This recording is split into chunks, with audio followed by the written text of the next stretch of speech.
What's up, poker players? Hope you guys are out there killing it on the tables. In today's video, we are going to be looking at some cash sessions from over the last week. Haven't been playing a ton of poker like I was a couple months ago, but we did get some poker in. A little bit over 2,000 hands in the last week, winning about $250. Let's jump right into the big poker action.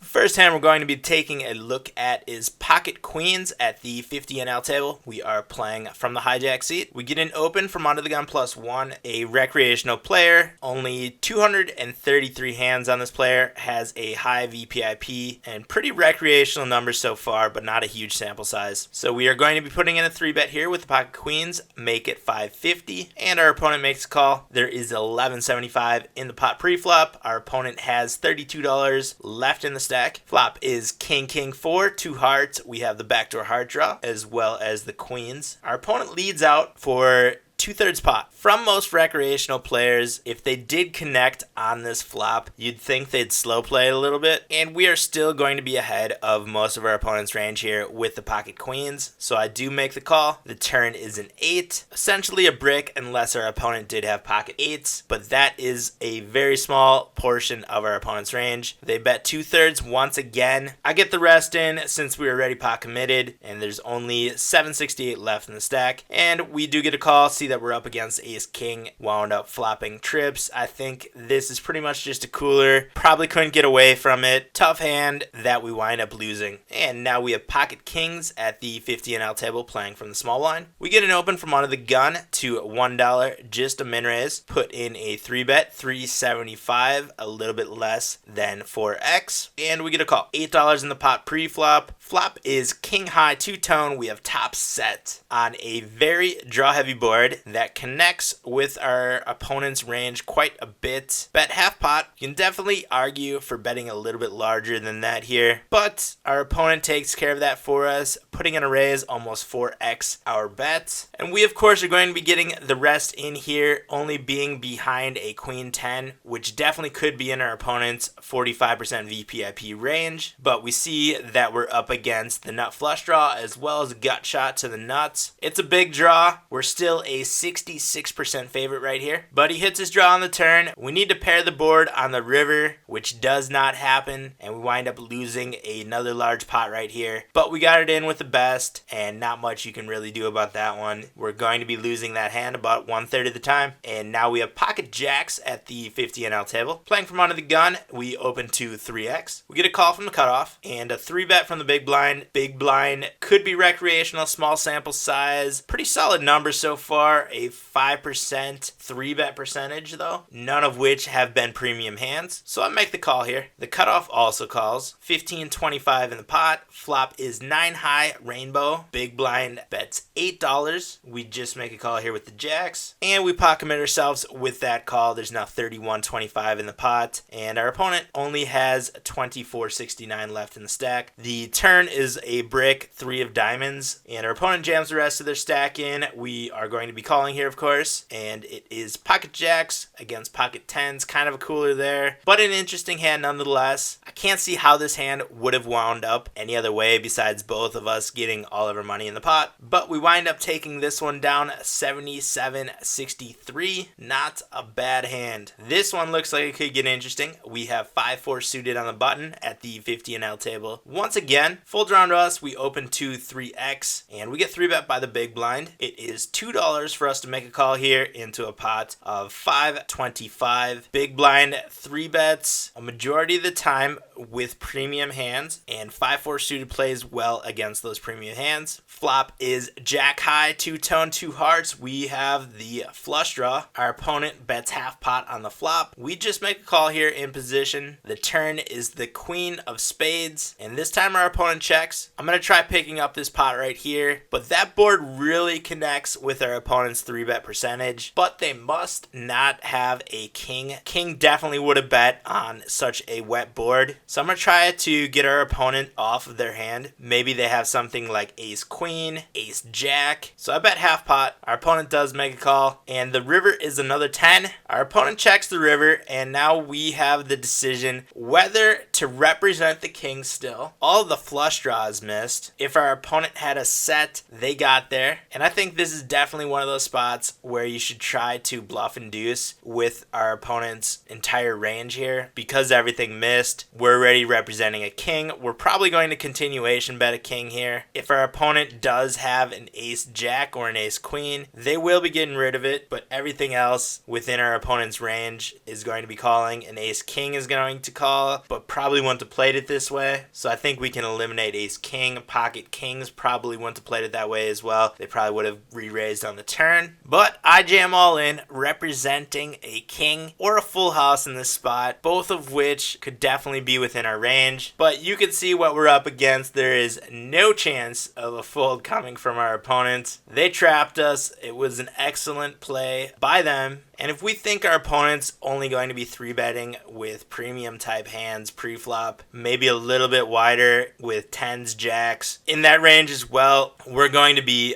behind a majority of our opponent's range here. And I think a river bluff is going to be a losing play in the long run. But let me know what you guys think about this one. Is this one where we should have just given up on the river? Or you think there is a chance that we should be putting in this bluff here? I don't see it getting through very often now that we're reviewing it. I think I was multi-tabling, and I do remember at the time when I put it in thinking this is probably a losing play, and for some reason I still clicked that all in button. Not exactly sure what happened there. Leave me your feedback down below though. And now we have pocket kings at the 50 NL table playing from the big blind. We get an open from under the gun +2, hijack calls, cutoff calls. We put in the 3-bet, make it $8. Under the gun +2 makes a call, and the cutoff jams all in. That's an interesting play from a recreational player. High VPIP, 45%, only 50 hands on this opponent. And the type of play we're going to see against pocket aces a lot of the time from this type of player, where they are just slow playing it, calling the open pre-flop. I knew there was a good chance that we were up against aces, but I thought this type of opponent could also be making this play with jacks, queens, ace, king, which if we put in their range of making this play, we are going to be ahead of the majority of that. So I do make the call and see that we are in fact against pocket aces. Just a cooler here, which we wind up missing and losing a large $107 pot. And now we have pocket aces, this time at the 100 NL table, playing from the button. Full draw to the cutoff, who opens to $3. We are not going to be slow playing it. We put in the 3-bet, make it 11, a little bit less than 4x, and we get a call. See a flop of 10 high rainbow. Shy Cubs 2016 has a little bit less than $60 left in their stack in a pot of $23.50. Almost pot committed, and they lead for 11-16 half pot on a board that does not connect very well with their 3-bet calling range. The only hands within that range that we are behind here would be pocket 10s and pocket 8s. I do make a call. You could definitely argue for putting in a raise here, but I just call. The turn is another complete brick, and our opponent bets half pot once again. We're going to be getting the rest in here, thinking that we are ahead a majority of the time, but in fact we are way behind this time. Drawing to only an ace going into the river, can't get there, and we wind up losing this pot. That's just an unfortunate flop, and we're going to be behind,